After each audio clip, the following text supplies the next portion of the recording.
મેં કામ કરીને આવતી હતી, ઘરકામ કરીને, તો એ લોકોએ છે તો મને એક માણસ હતો, તેમણે મને એડ્રેસ પૂછ્યું કે આંખનું હોસ્પિટલ કઈ છે, તો મેં એમ કીધું કે છાપરી બાજુ છે, હજી થોડું દેલસર બાજુ તો જવાનું થોડું વાર લાગશે અહીંયાથી, તો મેં તમને રિક્ષા બેસાડી દઉં. તો એમને કીધું કે ના. પછી એટલામાં મારા પાસે કોઈ બૈરી બીજી નીકળી, તો એને એમ કીધું કે અહીંયાથી એડ્રેસ કેટલી દૂર છે, અહીંયા એડ્રેસ. તો એમણે કીધું કે અહીંયા થોડી વાર ઉભા રહો, મેં બતાવું છું. તો કે તાપમાં નહીં ઉભા રહો, છાયામાં આવીને ઉભા રહો. તો છાયામાં આવીને ઉભા.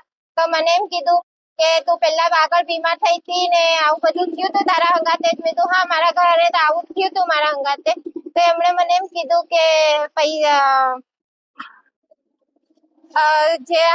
એમણે મને હાથમાંથી પાણી ને એવું બધું કાઢીને મને બતાવ્યું.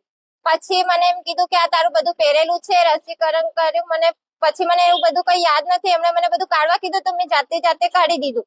અને પછી કાઢીને મને એમ કે આ રૂમાલમાં બાંધી દે, તો મેં રૂમાલમાં બાંધી દીધું અને મને નીચે બેસાડી દીધી. નીચે બેસાડીને પછી એ લોકો પાછળ મને ફરીને જોવા કીધું. તો મેં પાછળ ફરીને જોતી હતી, મને 11 થાંભલા ગણવા કીધા. અને પછી એ લોકો પછી કઈ ગાયબ થયા એ મને નહીં ખબર. ને સફેદ શર્ટ પહેરેલો છે અને પેન્ટ ને બૂટ પહેરેલા છે, ને એક બૈરી પાસે ડ્રેસ પહેરેલો છે.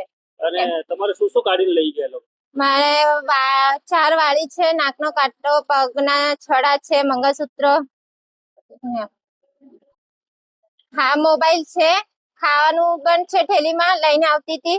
તરબૂજ ને બધું, તે પણ બધું થેલી પણ લઈ ગયા. તમારું નામ? સોનલ.